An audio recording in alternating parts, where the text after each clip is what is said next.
Hello. I have a Patreon which a number of people very kindly donate to, and so a few months ago I thought that a nice compromise between completely ignoring everybody on Patreon who very kindly supports me and locking information behind a paywall would be releasing some things incrementally over the course of a few months on Patreon, which I then sort of put on YouTube at the end of the year. So this is me doing that. These are some little videos progressing a word from Proto-Germanic, the ancestral language of German, Dutch, English, Frisian and the Scandinavian languages, progressing that word all the way to modern English. So thank you very much to everyone who's supported me so far, and I hope you enjoy these little progressions. Proto-Germanic, chaimaz, chaimaz. Next, chaima, as the word final z is lost, chaima. And then chaim, eventually the word final vowel is lost here. Maybe it was briefly schwa in the middle, so like it went from chaima to chaimer to chaim, perhaps. Cham. This I smooths to R, a similar sound change to what's happened in southern US English in the Price lexical set. Price. Cham then becomes harm. This is, at some point, it's not completely clear when this ch sound becomes glottal h. I'll have that happen here just because it's got to happen somewhere. And then harm becomes harm. Going into the Middle English period, this vowel rounds and maybe raises a bit. Harm becomes horm with the great vowel shift, probably early on in the great vowel shift in the 13 or 1400s in the southeast, the tongue position of this vowel raises. And then in many dialects the o went on to break into a diphthong or gliding vowel. In general American this is something like o. In my southeastern British English it's o, giving me modern home. Chrabnaz, chrabnaz. You'll notice like chaimaz this ends with uz, and that's a common masculine suffix in Proto-Germanic, the equivalent of, and actually the cognate of the Latin us. So in the same way we see many Latin words ending in us, we see many Proto-Germanic words ending in uz.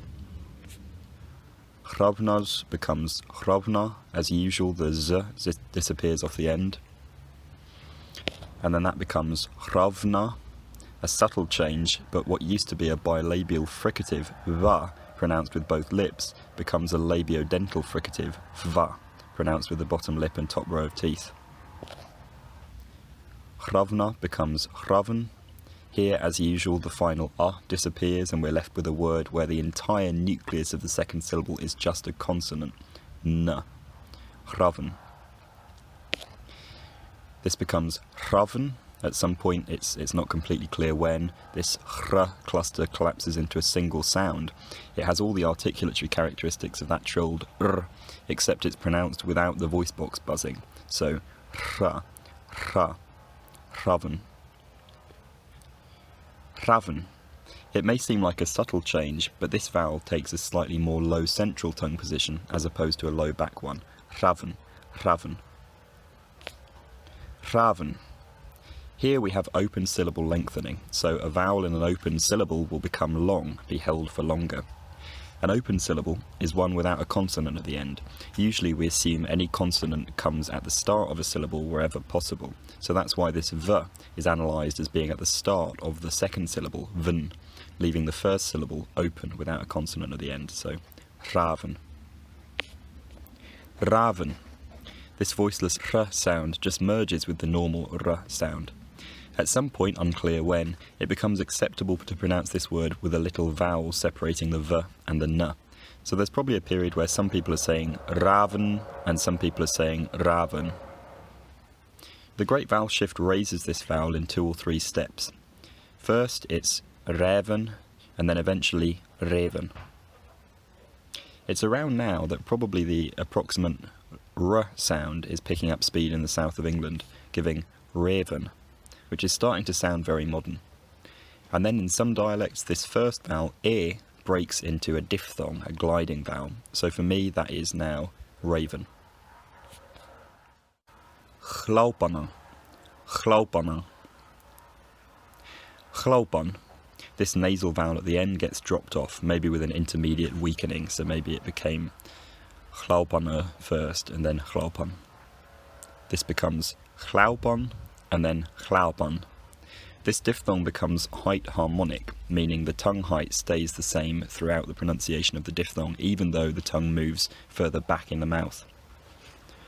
Chlaubon then becomes chlaubon. This chl cluster reduces to a hl pronounced without the voice box buzzing, hl, like in Welsh. This becomes chlabon, the diphthong smooths, and then chlebon, the newly smoothed vowel gains a higher tongue position, and then it becomes chleben, that unstressed vowel in the last syllable becomes chleben, and then leben, the voiceless hl sound merges with voiced l, and then leben becomes leper, and then lep. At some point this un ending gets dropped. In Middle English it marked the infinitive forms of verbs, but over the Middle English period it got weakened and dropped. And then lep has its vowel raise to lep and then leap. The great vowel shift took this quality to pretty much its modern position depending on your dialect. In some accents like mine it's diphthongized slightly, broken into a gliding vowel. Leap.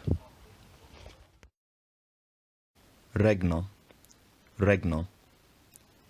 This was the form of this word for a long time, as the sounds that make it up weren't subject to many sound changes early on. Regen. As usual, word final nasal a is lost and it leaves the n as a syllable nucleus on its own. We're not exactly sure what the quality of this vowel was, this first vowel, in early Old English, but it's usually transcribed with the e symbol in IPA, which normally represents I. I think it could have been fairly mid-height the entire time, but I'll raise the tongue position a little bit here to reflect that transcription. Regen. Regen. Regen. This g palatalizes to y. The tongue position comes further forward, probably at first to this palatal fricative, and then laxens to a glide. Rein. I'd say it's at this point that the word officially, inverted commas, becomes one syllable long. It stays in something like this form for a very long time, maybe with some lowering of the vowel by the late Middle English period, but probably with a very similar pronunciation, something like rein. Although this might seem very similar to my modern pronunciation, it has a way to go. The starting point of the diphthong raises again, producing rein, and then rein. This diphthong smooths and merges with the existing e vowel in words like name, same. An approximate pronunciation of r emerges in the southeast, producing rain, and then the vowel re-diphthongizes, giving, in my accent, rain. Laubang. Laubang. The first thing we'll do is turn this bilabial fricative into a labiovelar one, a labiodental one. Lauvang. Lauvang. This becomes lauv, as the nasal a disappears from the end of the word. And then at some point before the Old English period, v at the end of a word gets devoiced to f, producing lauf. This becomes lauf and then lauf through diphthong height harmonization, the start and end points of the diphthong developing roughly the same tongue height, with one being fronted and one being backed. A, lauf. The diphthong then smooths to a monophthong. Lauf becomes laugh. Then the vowel raises its tongue height, lef. The great vowel shift raises that vowel in two steps, first to lef and then to leaf. Here it's arrived at pretty much its modern form, but in some dialects like mine, the vowel has diphthongized very slightly to produce leaf. Tunth. Tunth. This is a nice example of a word with a native equivalent and a couple of non-native equivalents in English, which are ultimately related if you go back far enough. So this is the same Indo-European root as the dent in dentist. The first sound change is called the Anglo-Frisian nasal spirant law, and it's that where you have a vowel, then a nasal consonant, then a fricative, the nasal consonant disappears and the vowel becomes long and nasal to compensate.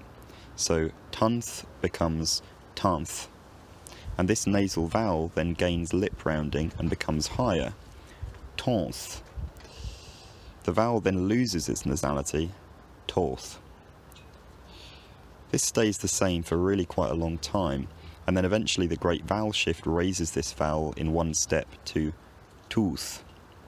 It then diversifies into the range of modern descendants of early modern southeastern English, and in my accent the vowel has diphthongized, producing tooth. Gauziana. Gauziana. The first change here is maybe surprising to English speakers because there's no good analogue for it in any English dialect I know of, but it's quite a common sound change cross-linguistically called rhoticization, where a sound like s or z becomes r. So here we have Gauriana. Then, as usual, the word final nasal vowel is lost, so Gaurian.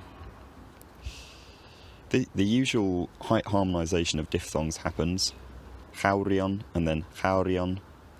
And while we're at it, at some point that h has to turn into a h. It's not clear exactly when that happens, so we'll do that here. Gaurian. And then a process called I mutation, where if there's an I or a y in the following syllable, certain back vowels become fronted and sometimes raised. So this happens to the diphthong here, Hiurion. Then there was a loss of E sequences after long syllables. Because our first syllable here contains a long diphthong, the E is lost from the middle of the word, producing Hiuron.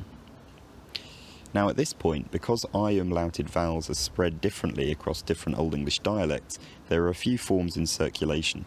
Spelling suggesting Hiuron in some places, Heron in others, and a few other forms as well.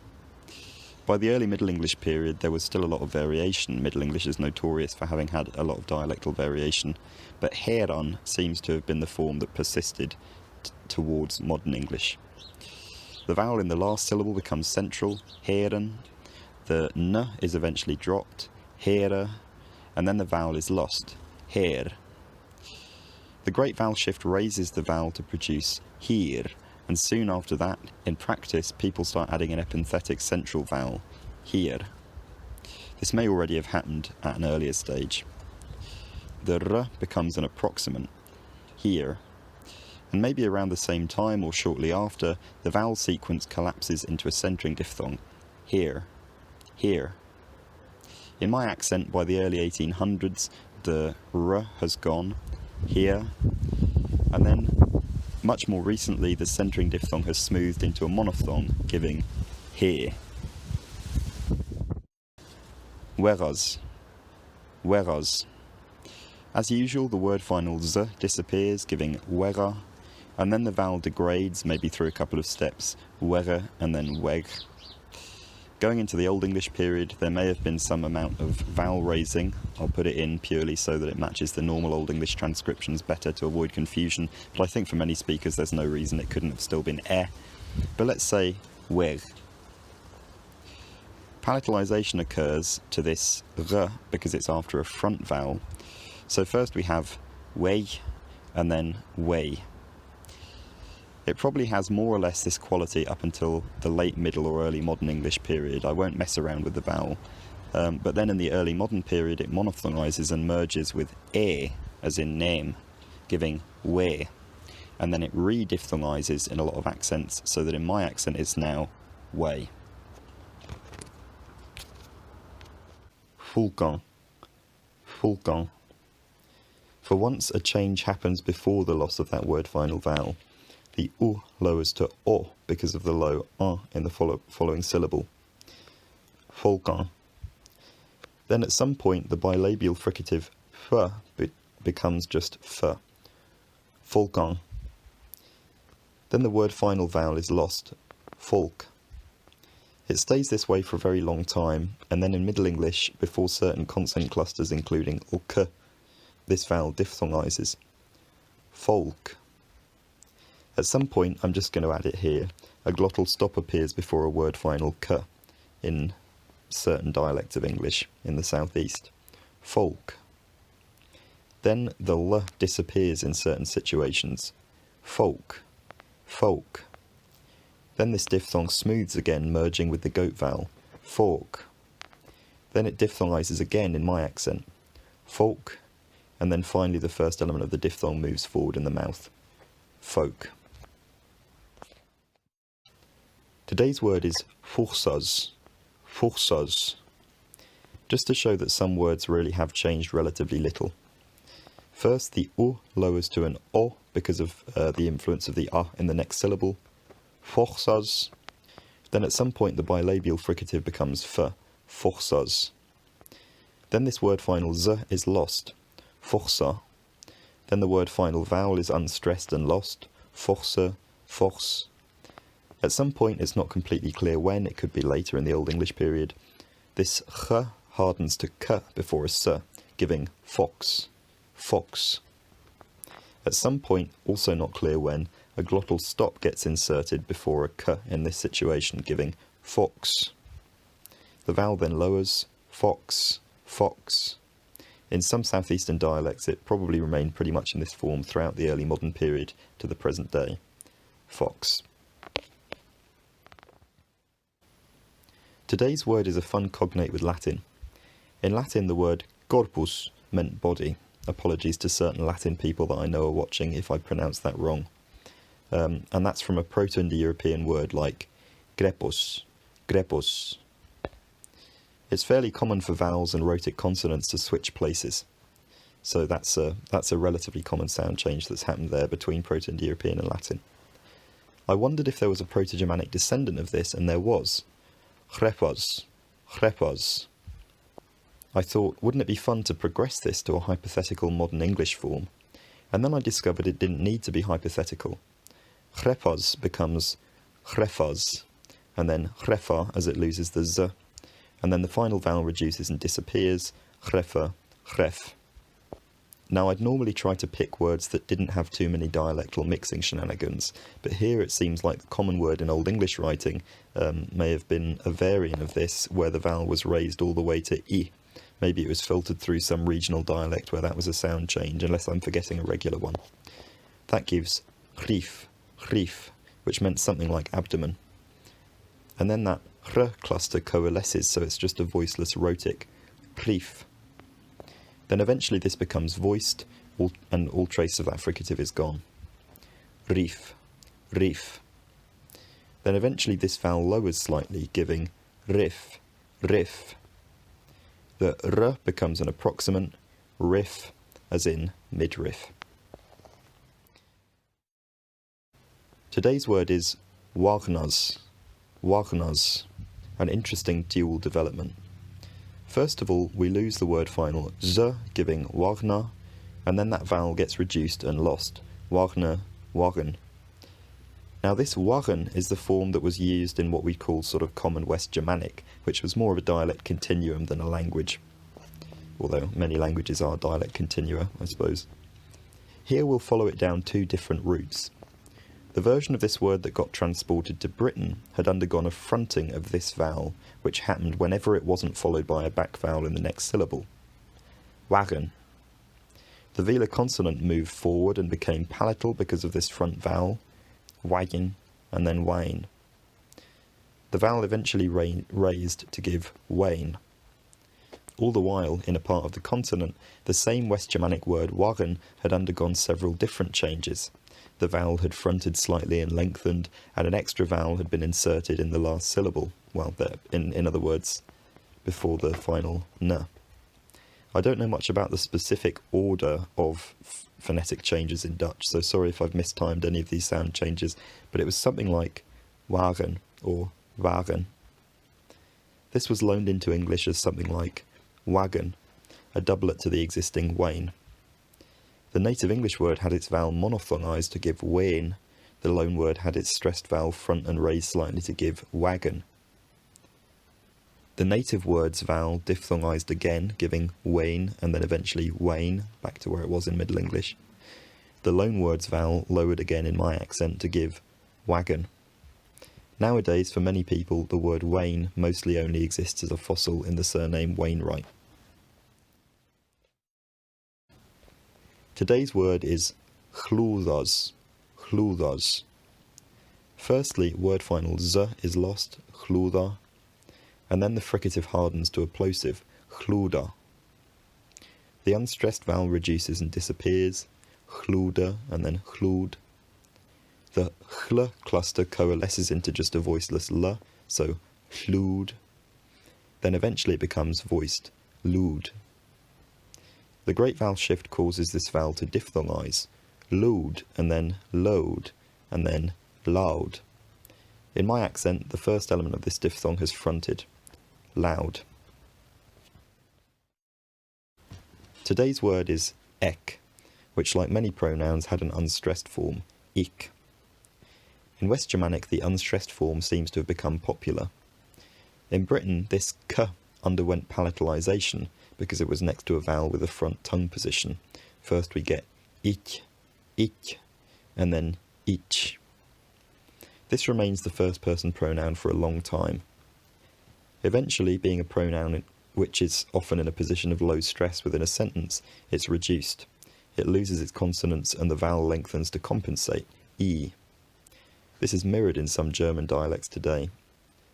The word e hits the great vowel shift and diphthongizes e, and then a, and then I, and then eventually, in my accent, I. Reisers. This first lost the word final z, becoming Reiser, and then the z inside the word underwent roticization to become r, Reira. Next, the final vowel is weakened and lost, Reire, and then Reir. The diphthong smooths to a long monophthong, Rar. At some point, the consonant at the start hardens, giving gar. It remained this way for the rest of the Old English period. In the Middle English period, the vowel raised and rounded to gore, and then the great vowel shift brought it up to gore. The trilled r at the end becomes an approximant, gore. In my accent, the r eventually disappears alongside a lowering and breaking of the vowel for some speakers, gore. By now, it's raised and smoothed to gore. Einers, a word with an interesting history. First, the word final z drops off, leaving einer, and then the word final vowel weakens and disappears, giving eine, and then ein. Then the diphthong smooths, arn.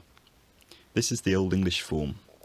The vowel rounds and raises over the Middle English period, giving on, and the great vowel shift raises this to orn. If this had progressed normally to my dialect of English, it would now be pronounced own to rhyme with stone, but for some reason it seems to have been replaced with a different form, then pronounced something like one. This is a dialectal form of the same word, which had been hanging around for a while, but only entered the standard language at this point. A monophthongal vowel turning into a combination of a glide and a short vowel is a known, not too surprising sound change. It's paralleled in the north by forms like yan and yen, which also mean one. So the vowel in this one form lowered, and in my accent it's now one. Furlas. This loses its final z and becomes furla. Then the bilabial fricative becomes a labiodental one, furla. The word final vowel weakens and disappears, furla, furl. At some point a vowel appears to separate the fricative and the l, furl. In some order, the o weakens and centralizes, giving furl. The velar sound becomes w, giving fool, and eventually that cluster of vocalic sounds in the middle collapses into a long vowel, fool. The great vowel shift takes this to fool and then foal, and for many speakers it gains an epenthetic weak vowel, fool. By my accent, the epenthetic vowel has disappeared and the diphthong has progressed, giving foul. Today we're looking at two words in parallel, rans and the nominative plural, ranses. First of all, the word final z is lost, leaving one rans and many ransi. Eventually, the Anglo-Frisian nasal spirant law kicks in, so the un sequence before a fricative like s loses the n, leaving a long nasal vowel, one ras, many rasi, and then the vowel ends up raising and rounding, one rons, many ronsi. The nasalization is lost, one ros, many rosi. Then we have I mutation, Under the influence of the I in the following syllable, the back rounded vowel O becomes a front rounded vowel, Ö. So one roos, many rösi. The word final vowel is lost, leaving one roos, many rös, and then the lip rounding on the vowel is lost, one roos, many res. Eventually the fricative hardens, one goose, many ges. The words stay this way throughout the Middle English period, and eventually the great vowel shift raises the vowels, one goose, many geese. By my accent, both of these vowels have diphthongized slightly to one goose, many geese.